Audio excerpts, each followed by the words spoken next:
Administrador de empresas, gestor de bancos e advogado, João Vanzeler esteve ligado ao maior banco do mundo, fundou e geriu bancos em Espanha e Angola, trabalhou nos mídia, tendo dirigido meios e sido o segundo maior acionista particular da TVI, fundou o Banco Alimentar contra a Fome, explorou uma quinta vinheteira no Douro e um pouco por todo o mundo cruzou-se com grandes vultos como Nabokov, James Baldwin, Savimbi, Amália, Antenor Patinho, Sá Carneiro ou Jorge Amado.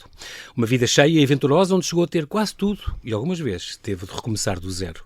Nos últimos anos tem estado a escrever a sua autobiografia e depois de Johnny Boy e Young Johnny, lança agora Johnny Man, retratando sobretudo a sua vida em Lisboa, Luanda e Londres, de 1970 a 1975. Olá, João, e bem-aja por ter aceitado este convite. Mais uma vez, bem-vindo de volta à Rádio Observador. Muito obrigado pelo convite. O João esteve aqui há 5 anos, em dezembro de 2019, portanto já há 5 anos, a falar da primeira parte, desta da Johnny Boy, Porto, anos 40 e 50. Mas isto é um bocadinho também a sua casa, porque o João já colaborou com o Observador, quando o Observador, há uma década, quando apareceu, ainda era o Observador. Sim. Online. Escrevi alguns artigos para o Observador, alguns engraçados. Quando eu viajo e acontecem coisas que me chamam a atenção, escrevo e tenho particular prazer em escrever no Observador, porque, enfim, percebo muito bem a linha editorial desta equipa. E, por outro lado, tenho um interesse que nenhum outro meio que não seja digital tem, que é que o escrito permanece. Exatamente. Não morre. Incrível. O jornal impresso morre. É verdade. É preciso dizer que esta biografia, isto é um género mais memorialista do que propriamente diarístico, não é? Estes seus livros, já está uma trilogia, vai haver mais, porque ficamos aqui em 1975. É um género que não é muito bem quisto em Portugal, a biografia. No mundo anglo-saxónico gostam muito e leem muito. A Inglaterra, como lá viveu muitos anos, sabe que todas as semanas saem biografias, mas cá não muito. É sempre um risco escrever uma coisa destas? O memorialismo é uma prática anglo-saxónica, ou seja, encontra muito memorialismo nos Estados Unidos e no Reino Unido, sobretudo, muito menos na Europa propriamente dita, na Europa continental. Sim, sim. E, enfim, eu tive uma forte influência anglo-saxónica na minha educação, por vários motivos, enfim, por causa eu sou do Porto, não é, como sabe, e enfim, eu vivi muito o mundo do vinho do Porto, onde havia muitas empresas inglesas, muitas famílias inglesas. Eu sou parente e primo de algumas das grandes famílias inglesas que estão na área do vinho do Porto, e portanto eu vivi muito uma grande parte da minha vida no entorno britânico. Exatamente. A sua e cultura é muito anglófila, portanto, é muito... Sim. Apesar de que, enfim, para uma pessoa que enfim, na minha geração, a primeira língua estrangeira que se aprendia no liceu era o francês. Portanto, eu sou bilingue em francês, na realidade sou bilingue em inglês. Sim. Eu ainda sou desse tempo também. Era francês que a gente tinha obrigatoriamente, o inglês foi depois uma novidade. Exatamente. E curiosamente a minha mãe fez muito bem connosco, todos os 6, meteu-nos no International House a aprender inglês à parte, porque ela dizia mesmo, isto já há 50 anos, mesmo o inglês dos colégios, das escolas, vocês não é tão bom como estar no instituto a aprender a dialogar. E assim foi. E tenho filhos que foram se doutorar nos Estados Unidos, portanto, quer dizer, ainda bem que houve esse, também fiz isso com os meus filhos, houve esse cuidado. É muito engraçado porque aqui, João, eu, ao ler este seu livro, reparei que escreve as memórias com muita sinceridade. É uma coisa que até o José Manuel Fernandes também reparou e falou no lançamento, na Gulbenkian, com muita sinceridade, o que também não é muito vulgar, sem desculpar nada, sem fazer juízos de valor, incluindo em temas menos confortáveis, como, por exemplo, o fim do primeiro casamento. Aliás, depois o João fala disso, que lhe deve ter custado, mas fala disso, nota-se.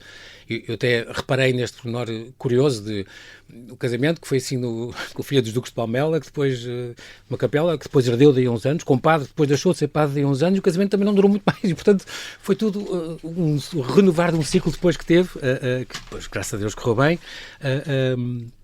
Mas são temas menos confortáveis. Angola, para si, por exemplo, que foi uma grande paixão que teve, é hoje um tema menos confortável, ou a banca é hoje um tema menos confortável para si, ou não? São duas questões diferentes. Sim. Enfim, a questão de Angola, eu fui para Angola em 1968 pela primeira vez, enfim, ia acabar o curso de Direito e fui convidado para chefe dos serviços de imprensa, rádio, difusão e televisão de Angola, onde estive, ocupei esse posto entre 1968 e março. 2 anos e tal, 2 anos e meio. Sim. Mas adorou a incumbência e o trabalho e a vida e o trabalho. ambiente. O trabalho nessa altura permitia-me a imersão na cultura, na cultura angolana, a verdadeira cultura africana. E eu conheço, nesses 2 anos e meio, eu percorri Angola de Cabinda ao Cunene, percorri de leste a oeste, norte a sul, enfim, eu conheço praticamente é uma escala Angola diferente inteira. de Portugal. Achei muito interessante todos os elementos, as práticas religiosas, as práticas de feitiçaria, as práticas, as práticas culturais em geral, e a conclusão foi que quanto mais sabia, menos sabia. Quanto eu mais percebia, como menos jangada. percebia. Porque este abismo cultural que existe entre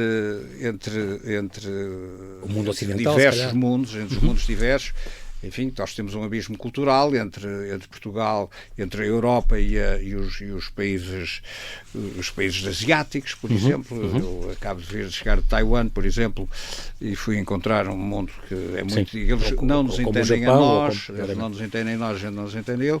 Sim. E, portanto, os eslavos, portanto, nós classificarmos, às vezes avaliarmos o comportamento dos eslavos é um bocadinho arriscado, porque temos tendência a ser um pouco superficiais em relação a um mundo, a uma cultura onde a qualidade da literatura, a qualidade da música, a qualidade, enfim, de pensadores muito, muito significativos, é realmente fora de série. No entanto, o russo, em geral, é uma pessoa rude e difícil de a gente se conviver com. Relacionar.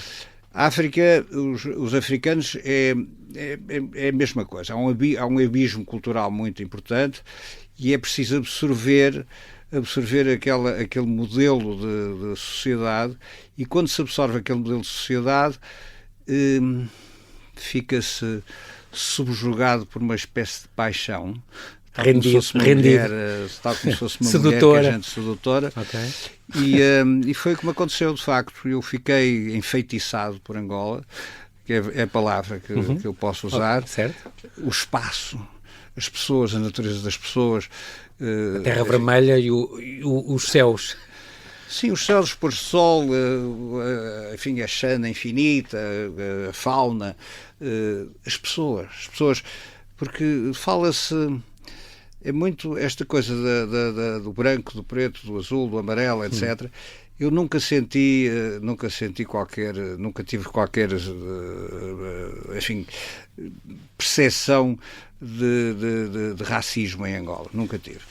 E havia uma fusão social real muito importante.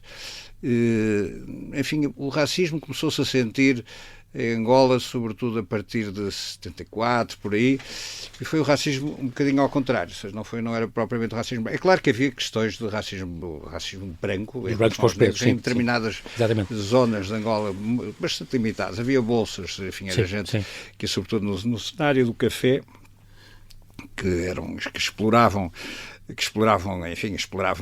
os trabalhadores, que eram em grande número. Mas, por exemplo, a Companhia Agrícola de Angola, que era a maior empresa de café do mundo, hoje em dia Angola praticamente não produz café, andava ali entre o segundo e o terceiro e o quarto maior produtores do mundo, Angola, e Angola estava, a Companhia Agrícola de Angola, a CADA, que era a maior empresa de café do mundo. E aquilo era uma espécie era muito interessante, porque o modelo empresarial e o modelo de emprego que existia incluía uma série de aspectos, enfim, que se podem chamar tipicamente colonialistas, ou seja, havia escolas, havia hospital, havia clubes. As roças, em São Tomé, ou como esses sítios, também tinham isso, não é? São Tomé é um fenómeno diferente. Aguizés e coisas tinham isso, tinham um hospital, tinham escola. Tinham tudo. As cantinas. Campos desportivos, etc, etc. E enfim, as habitações, as moradas de toda aquela gente eram, enfim, muito satisfatórias e aquilo tinha 18 mil empregados, sabe? E, portanto, 18 mil empregados. e era um grande cliente do Banco Interunido, que foi o banco do qual eu liderei entre 1973 e 1975. E pelo Citibank, pronto, exatamente. Exatamente, em que o Citibank tinha 45% do capital, o Banco Espírito Santo tinha outros 45%. Foi uma aposta extraordinária do maior banco do mundo querer apostar com um banco local em Luanda. Luanda era mesmo, Angola tinha mesmo tudo para ser um grande país, talvez o maior país da África subsaariana. Sim, é curioso. Eu acho que ainda tem, a nível de recursos ainda tem. Só que os recursos estão lá, mas estão por explorar. É isso. Neste momento. Não estão maximizados de maneira nenhuma. Mas a aposta do Citibank em Angola é uma questão que realmente merece alguma meditação, porque como é que se percebe que, estando Portugal, que era um país colonizador, sim, já numa situação de instabilidade política, com Marcelo Caetano já num processo de decadência, a primavera da sua decadência de liderança política, como é que o maior banco do mundo, que faz sempre uma análise política, uma análise do risco político de cada país, onde não só empresta dinheiro, crédito, mas uma coisa muito mais séria é introduzir capital, é investir capital. Foi o caso, o segundo maior investidor. Exatamente. É impressionante. Num país... E porquê? Eu suponho, há várias razões. Primeiro, havia o prestígio da família Espírito Santo. O Manuel Ribeiro Espírito Santo Silva foi uma pessoa que tinha uma capacidade de liderança extraordinária neste Banco Espírito Santo, que existiu até 1975, até à sua nacionalização, e, enfim, os empregados, aquilo para eles era a família, enfim, foi um comentário que me foi feito por muita gente ao longo de muitos anos, até na apresentação do livro apareceram-me alguns, olha, eu era empregado de balcão, era empregado dos câmbios, era empregado disto. E sentiam-se, enfim, eu tive algumas conversas muito curiosas sobre esse sentimento de estar melhor no banco do que na própria casa. Em casa. E uma coisa que acontecia, que era realmente curioso, era que quando havia as reuniões do Fundo Monetário Internacional e do Banco Mundial, os ministros das Finanças, isto no tempo da ditadura, os ministros das Finanças e os governadores do Banco de Portugal, quem é que levavam consigo? Manuel Ribeiro Espírito Santo Silva. Porquê? Do banco privado, não é? No fundo, é impressionante. Porquê? Porque o prestígio era colossal. Que se manifestou em diversas circunstâncias. Por exemplo, uma coisa que aconteceu em 1973 foi o Banco Espírito Santo ter constituído um banco, ter feito parte de um banco em Londres, um dos acionistas, eram 7 ou 8, que eram os maiores bancos do mundo. Ora, em 1900... Libra Bank, exatamente. Os maiores bancos do mundo, enfim, estavam bancos japoneses, bancos americanos, o Chase, o Chase era o maior acionista, o Chase Manhattan, hoje em dia Morgan Chase, não é? Exatamente. E o Besco. E o Besco. E o Banco Espírito Santo. Porquê? Credibilidade, confiança. Prestígio. E, portanto, os americanos foram um bocado arrastados por isso. Eu vivia o projeto desde o princípio, ainda em Lisboa, tinha acabado de entrar para o banco e depois, enfim, por várias circunstâncias, acabaram por me convidar para liderar aquela equipe. É extraordinário porque fala muito aqui da família Espírito Santo, com quem diz tem um respeito e uma admiração infinita. Até 1975 o João conta que foram seus heróis como amigos, como patrões, como colegas. O mundo bancário era muito representado por este clã Espírito Santo, mas tem uma dor de alma hoje, quando vê a situação hoje de toda esta confusão à volta do Ricardo Salgado e não sei o quê. Quem não tem. Sim. De modo especial o João que conviveu com ele. Era amigo dele, era amigo do Ricardo, Salgado, etc. E era amigo daquelas pessoas todas, não é? Portanto, foi uma dor muito grande ver o que aconteceu. Mas olha que os sinais já vinham de há muito tempo, muito antes, já vinham desde os anos 80, que já havia sinais de subcapitalização, ou seja, o banco não estava capitalizado, cresceu, e sem capitalização. Mas enfim, nesta época que nós estamos agora aqui a ver, que é o 70-75, não. Era uma instituição de uma solidez toda à prova. Exatamente. E uma respeitadíssima. Uma referência. O mundo financeiro de hoje, diz o João, escreve aqui, perdeu a essência humanista que conheceu. E o João ainda conviveu 30 anos com este modelo antigo. E os desafios continuam. Agora vem a inteligência artificial. O João fala muitos exemplos muito curiosos de quando esteve ao balcão e as pessoas... Havia aquela conversa com o cliente e não sei o quê. Isto hoje perdeu-se quase completamente. E agora com a inteligência artificial vamos ser atendidos por robôs e isso tudo. É outra dor de alma que tem. Não é propriamente uma dor de alma, quer dizer, o mundo evolui e a gente tem que acompanhar a evolução do mundo. E no caso do sistema financeiro internacional, o que acontece é que as alterações foram radicais a partir sobretudo do final dos anos 80, enfim, entre múltiplas modificações que o mundo financeiro sofreu. Hoje em dia entramos já num patamar em que eu acho que os próprios líderes nem sabem bem o que é que se passa, nem sabem bem a natureza do negócio em que eles estão metidos. Exato. Os tempos mudam. Vamos acompanhá-los da melhor maneira possível. No fundo, passou 2 anos e meio como um pássaro feliz em Angola, são palavras suas, desde o inverno de 68. E depois este livro começa, são 500 páginas, aproveitou até estar a recuperar de uma ruptura no tendão daqueles para estar há 4 meses em casa a escrever isto e arrancou com este livro, de facto. Depois de ter sido lançado aqui na Fundação Gulbenkian dia 17 e depois também com o vídeo do Marcelo Rebelo de Sousa e tudo, do Presidente, vai ser lançado na UCAN? Vai conseguir que ele seja lançado na Universidade Católica em Angola? Gostava? Eu tenho uma... Enfim, sinto-me... Eu tenho uma bela coleção de livros sobre Angola. Tenho uma biblioteca de 300, 400 livros, que alguns deles são muito difíceis de encontrar. Enfim, não me fica bem falar nisso, mas eu fui um animador de uma revista chamada Revista Turismo, que eu, enfim, fui procurar encontrar um espelho do National Geographic até certo ponto, e que tem, enfim, onde colaboraram os nomes de referência da cultura angolana daquele tempo. Eu tenho a coleção completa disso, por exemplo, portanto isso não existe em parte nenhuma. Claro. Só conheço uma pessoa que tem essa coleção completa. Então isso devia estar numa biblioteca, numa coisa... Há muitos anos que eu estou à procura de entregar essa biblioteca a Angola. Creio que agora enfim, há uma luz à fundo do túnel, e eu gostava de efetivamente doar essa biblioteca à Universidade Católica de Angola. Nunca mais voltou lá, depois de 75? Nunca mais voltei, tive muitos desafios para voltar. Na altura era para ir, e depois em Nova Iorque disseram não, já não vais, que aquilo de facto ficou muito confuso. Não foi assim. Quer dizer, e era procurado? Quando eu fui a Nova Iorque, fui para tentar abordar a situação. Já tinha sido o 11 de março, o Banco Espírito Santo já tinha sido nacionalizado, os bancos portugueses já tinham sido nacionalizados, 11 de março de 75, e, portanto, estabelecer um plano, mas eu continuava, as responsabilidades mantinham-se.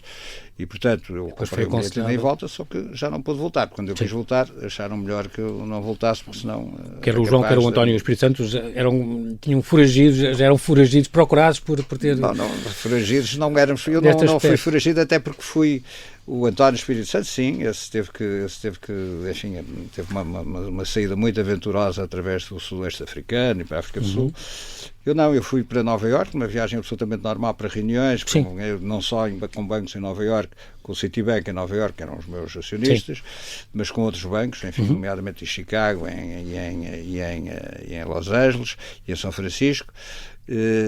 Mas depois é que já não aconselharam a não regressar. E depois, quando eu era para regressar, eu já tinha voltado e havia Londres, ia regressar a Luanda via Londres, Joanesburgo e o Sudoeste Africano, hoje a Namíbia. E na véspera de eu embarcar, ouvi uma notícia na BBC, eram 11h20 da noite, um feature sobre, enfim, uma peça sobre Angola, em que eu ouvi que o António Espírito Santo e eu tínhamos fugido e queriam-nos capturar, digamos assim. Portanto, recomendável, não apanhei o avião da South African Airways no dia seguinte. Sabe? Muito bem, João Vanzeler, temos que fazer aqui um brevíssimo intervalo, já voltamos à conversa, até já. Até já.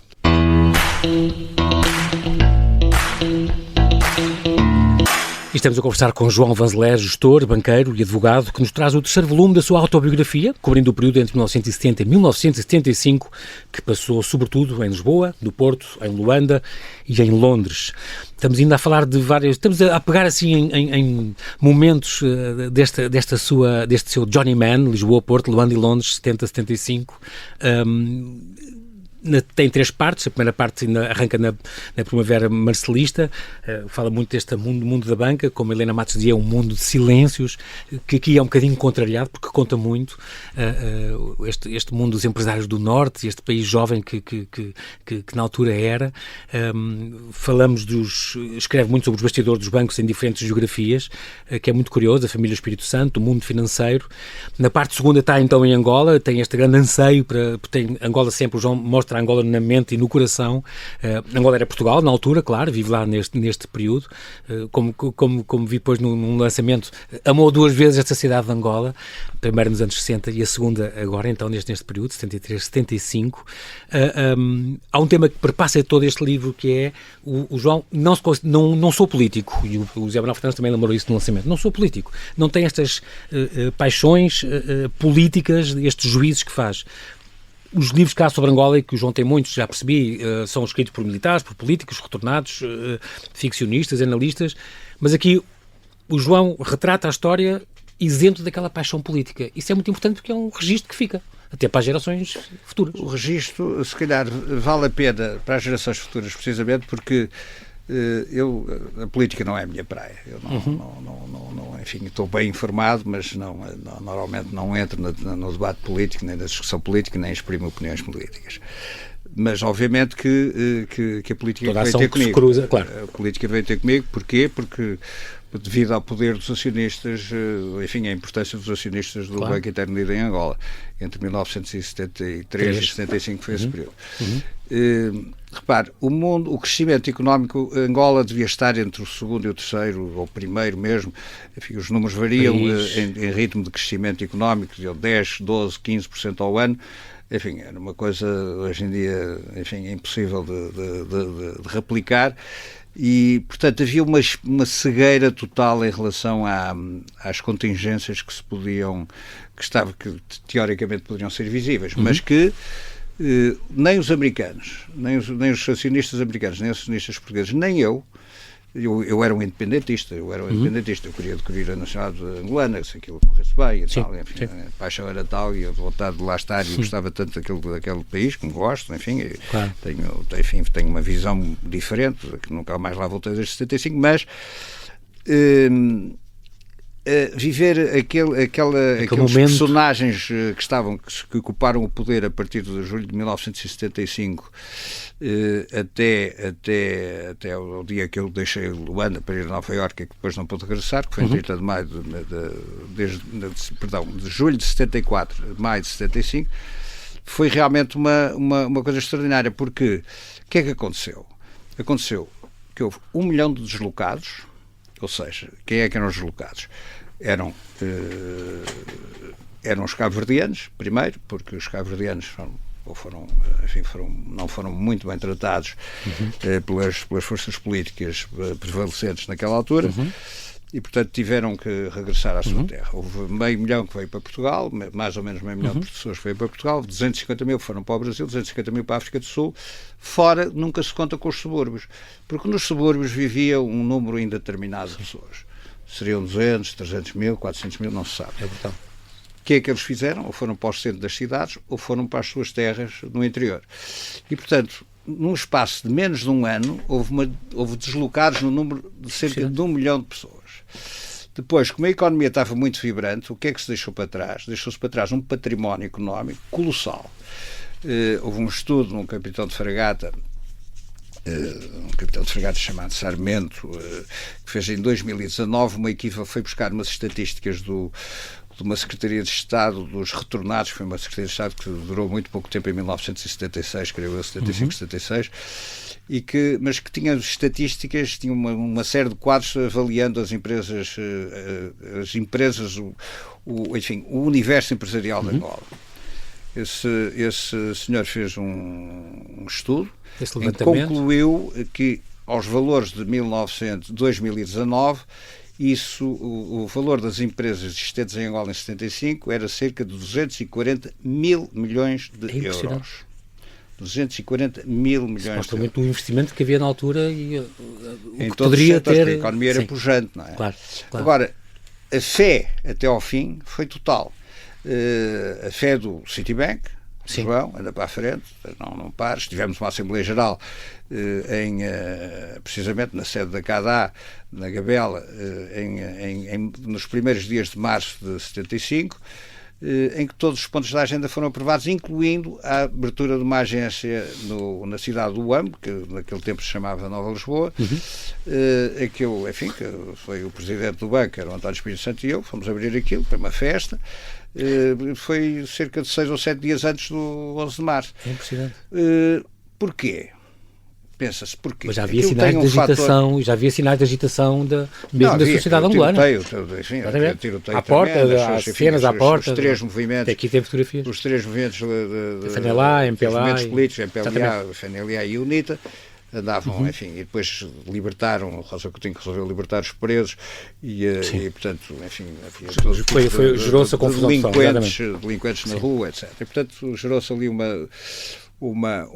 caos. Um caos que dentro do ar-condicionado a gente não dava por ele, porque as empresas continuavam a querer investir.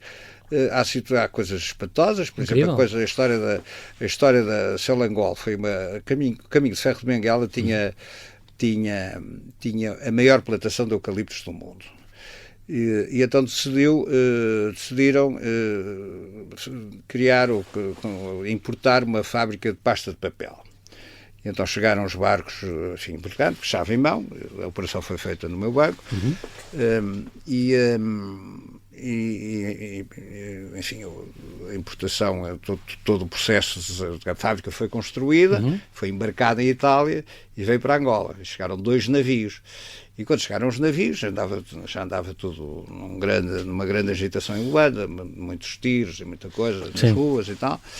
E eles não desembarcaram? Não desembarcar a mercadoria, porque houve reuniões lá no banco entre os comandantes dos navios e a administração do Caminho de Ferro de Benguela, enfim, e nós que estávamos ali no meio daquela operação.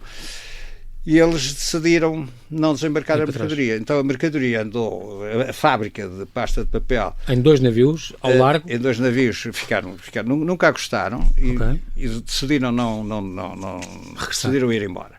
E andaram 3 anos com a fábrica de pasta de papel os italianos a tentar vendê-la, foram para a Holanda, foram para a Inglaterra, foram para os Estados Unidos, e ao fim de 3 anos, sabe o que é que aconteceu? É só Porcel. É de São Marcelo hoje, engraçado. Veio para cá. Porquê? Porque a Sociedade Financeira Portuguesa, que era uma entidade financeira que era do Estado português, tinha uma participação nessa empresa subsidiária dos Caminhos de Ferro de Benguela, que enfim, tinha uma pequena participação, e por algum motivo que eu desconheço bem, não sei qual foi o mecanismo, a fábrica veio parar a Portugal e é só Porcel. Incrível. Ao ler o seu livro, primeiro há uma coisa extraordinária da parte das músicas, dos filmes, dos atores, que o João vai sempre relatando, vai pondo sempre o contexto, e é um contexto que eu gosto muito, que eu conheço estes discos, conheço estas músicas, é muito bom, diz-me muito. As gerações futuras espero que depois vão ouvir, isto devia ter uns QR codes para eles ouvirem o que é que estamos a falar, quando falo do Dark Side of the Moon, ou quando falo de Jim Morrison, quando falo de tanta gente. Os Pink Floyd no Dark Side of the Moon incrível. É curioso. Porque, e o Braga Macedo não perdoou. Não, porque era realmente o Dark Side of the Moon. Eu transcrevo no livro a letra toda? Uma parte da letra de um dos que até diz, o Vasco Caçamora que devia ter traduzido isto. Não, mas é uma letra extraordinária. E de facto aquilo era o The Dark Side of the Moon, era o lado escuro da Lua, o outro lado da Lua. O lado do oculto da Lua, exato. Porque foi um período muito, muito, muito difícil, muito difícil, mas que tem esta extraordinária contradição, que a esperança nunca morreu. A esperança até ao fim nunca morreu. Mas isso tem mais a ver consigo ou com o país? Sim, era toda... Não, quer dizer, a maioria das pessoas, é claro que houve os retornados. Porque o João processos retornados. O João já perdeu tudo, já ganhou tudo, quer dizer... Eu nunca falo em retornados neste livro. Pois não. Eu falo em deslocados, porque os retornados vieram... Foi uma designação que se deu daqueles que vieram depois da Angola para as independências, sim. Aquela ponta aérea. Mas quer dizer, foi uma parte, foi metade. A outra metade, ou mais da outra metade, foram deslocados. Mais de 1 milhão de pessoas. Sim, e repare que O que é que aconteceu disto? Houve um colapso da economia completa, não é? Sim, assistiu a este desmoronar, este desabar da sociedade. Desabar da sociedade e da economia, e depois as consequências disto foram de facto dramáticas, porque houve uma guerra que durou mais de 20 anos, uma guerra civil que durou mais de 20 anos e que fez praticamente 1 milhão de mortes. Exatamente. Portanto, é um período muito difícil de interpretar, que eu acho que à distância de 50 anos é possível falar disto, daqui a uns anos era muito difícil. Sim. Mas é possível falar isto com alguma frieza, eu acho. Relata alguns factos conhecidos dos bastidores da descolonização em Angola, foi muito importante isto. Tem estas cenas até curiosas da aterragem acidentada no Zaire, por exemplo, quando teve com Mobutu, isto é extraordinário. A conversa em fevereiro de 74, aquela conversa do governador de Angola com o Marcelo, e acabou por Marcelo Caetano abandonar o governador um bocadinho, o Santos e Castro, à sua sorte. Ele, há quem diga que já na altura o Marcelo tinha perdido completamente o controle da situação, apesar destas promessas, e até havia um dia que estava agendado para esta autodeterminação, e havia estes movimentos de Angola e de Moçambique, mas depois acabou por não darem nada. Abandonou completamente à sua sorte, cruzou-se com personalidades extraordinárias. Este encontro com o Vladimir Nabokov é extraordinário, neste hotel em Montreux. Mas isso foi uma casualidade, que eu enganei-me no dia, cheguei um dia antes, eu ia para um seminário em Montreux, na Suíça. É extraordinário. E com o senhor sozinho ali, como eu, mandou-lhe um bilhete. E havia uma sala de jantar completamente vazia. E eu, enfim, montes de empregados à volta, com imensas reverências. Era um hotel onde eu nem sabia quer dizer, sabia que era o Nabokov, Montreux, Palácio, Lolita, mas não o conhecia de vista, não sabia da cara dele. Não fazia a menor ideia. Tinha lido o Lolita, aliás, nem tinha acabado o Lolita, não adorou. Já sei. Não, francamente não. Pronto. Mas vinha um senhor, enfim, careca e tal, do outro lado da sala de jantar. Eu achei que eu sentia-me ali completamente, só duas pessoas a uma distância. A sua generosidade é tão bonita. E mandei-lhe um bilhetinho. Por um criado. Gostava, se quiser fazer companhia, eu disse, não, você é que vem ter comigo. Eu sou mais velho. Que idade tinha o João na altura? 30? Que idade tinha na altura? 33, para aí? 30, ou 30 na época? 33, sim. Então veio e conheceu só mais nada Vladimir Nabokov, 1h30 inesquecível. Ele, aliás, ele morava naquele hotel e acabou por morrer lá, daí a uns anos. E que, muito bonito isto que diz, foi 1h30 inesquecível, que lhe disse, não abordou aquela hora, e disse que tinha sido uma coisa que ele disse, enviou-lhe depois que tinha adorado conversar consigo, gostou muito de conversar com ele, depois escreveu-lhe uma nota a agradecer, respondeu que com grande amabilidade, uma nota breve, uma nota que depois, entretanto, perdeu. Perdi. As tuas voltas não tem. O Vladimir Nabokov é um dos grandes escritores do século XX. É um dos grandes escritores do século XX. Era russo, pertencia, não era, enfim, pois fugiu da Rússia, foi viver para Paris, depois foi viver para Londres, depois foi viver para a América, e tem a sua bibliografia é extensa e de uma qualidade absolutamente excepcional. E tem um livro memorialista, que é das coisas melhores que para mim que ele escreveu, em que eu me revejo muito, porque também é a fuga ao caos, não é? Ele sair do caos para encontrar um destino. Enfim, até certo ponto é um espelho daquilo que eu vivi nesta altura.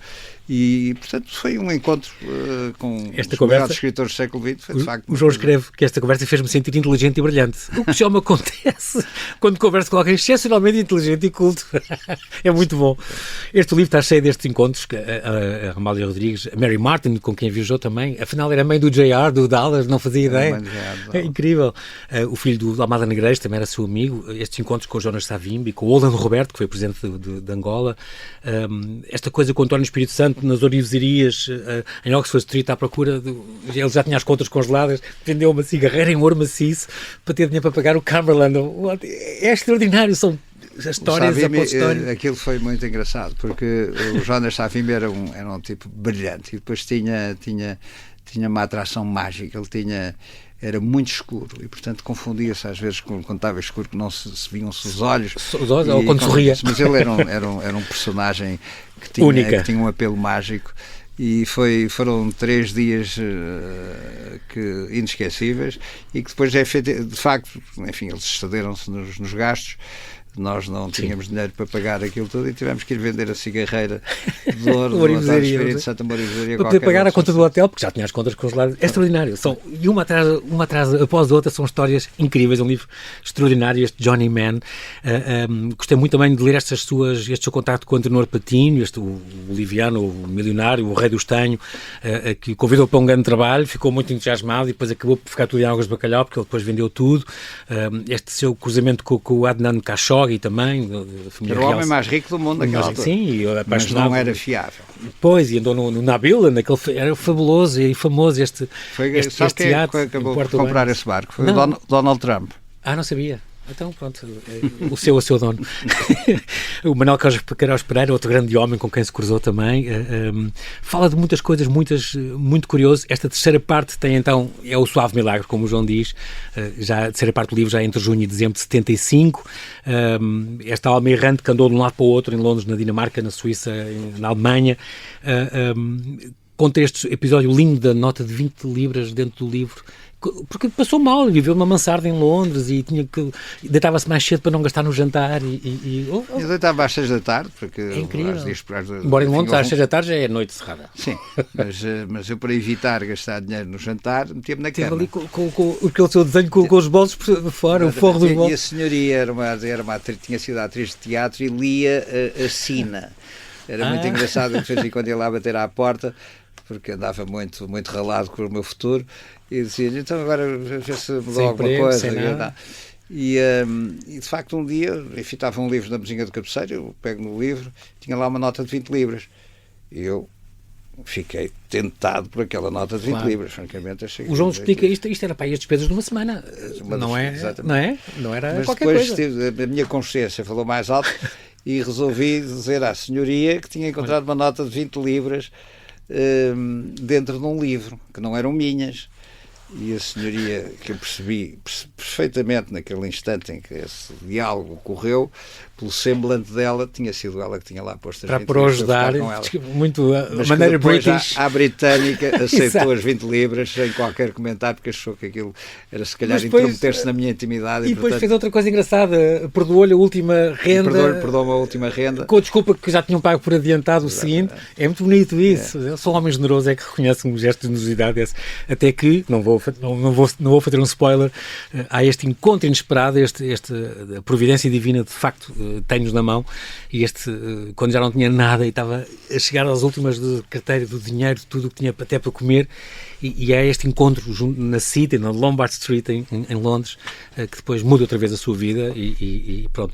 Esse encontro, sabe, é um momento... é um momento que eu tenho na memória como se estivesse aqui a olhar para si neste instante. Eu tenho exatamente tudo gravado em 3 dimensões. Esta epifania. Porque eu ia caminhar pela rua fora, enfim, muito preocupado com ir para mais umas entrevistas, que a resposta era sempre a mesma e tal, mas sem êxito. Mas ia a caminho, eram 10h20 da manhã, e ia olhar para o chão e vinha outro senhor no sentido contrário, olhar para o chão também, perdendo os seus pensamentos. Sim. E que chocámos de frente, que é uma coisa que não acontece muitas vezes. Sim. Chocámos de frente, ele vira-se para mim, uau! É incrível. Era um americano que me conhecia muito bem. Etc. E que deu novas oportunidades. Tens que ir ter comigo. É extraordinário. Eu queria aproveitar, não posso deixar de ler isto, que é uma coisa que eu achei muito bonita, João, estamos mesmo a terminar, esta oração, esta pagela que o João tem, do António Espírito Santo Silva, muito bonito, tem esta pagela consigo, manuscrita, esta caminhada, e é como homem de fé, portanto, um homem sempre com esperança, portanto, que faz parte da sua vida, marcação dos seus valores, e com este desejo que expressa neste livro, que a história não desbote, que não perca o interesse nunca. Eu queria ler esta oração muito bonita que ele escreveu e que o João conserva, com este Santo António, porque ele é António, não é? Um desenho do Santo António, com o menino Jesus ao colo, e que diz... Está a minha secretária desde que ele faleceu. Aliás, tenho 2 orações, uma de cada lado, de vez em quando mudas de lugar. Vai fazer 30 anos, este sim, vai fazer 30 anos.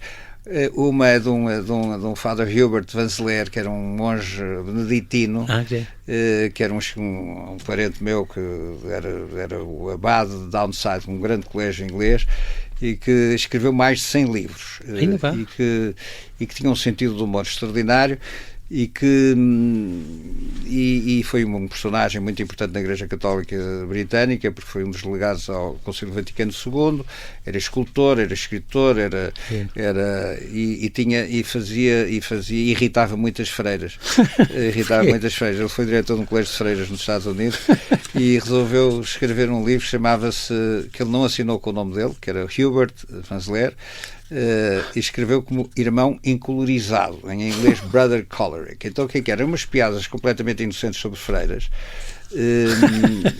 que houve umas freiras que ficaram muito doentes, muito zangadas com aquilo, e fizeram uma pira de comprar os livros todos que havia nas livrarias naquela área, o index daquele livro, e fizeram uma pira de fogo.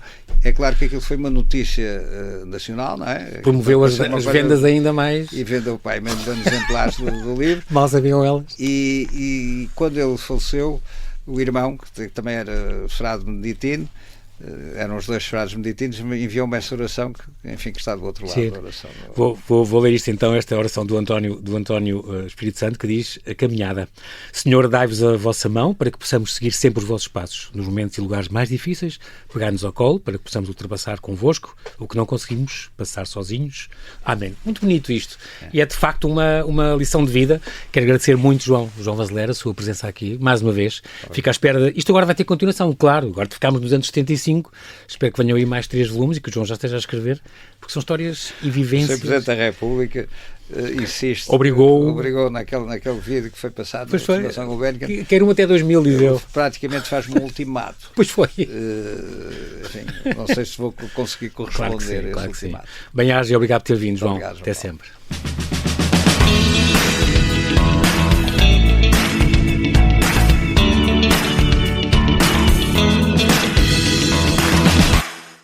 Se gostar deste podcast, pode seguir, dar 5 estrelas e comentar o episódio na Apple Podcasts ou no Spotify. Pode também subscrever e gostar no YouTube. Assim recebe uma notificação sempre que houver um novo episódio.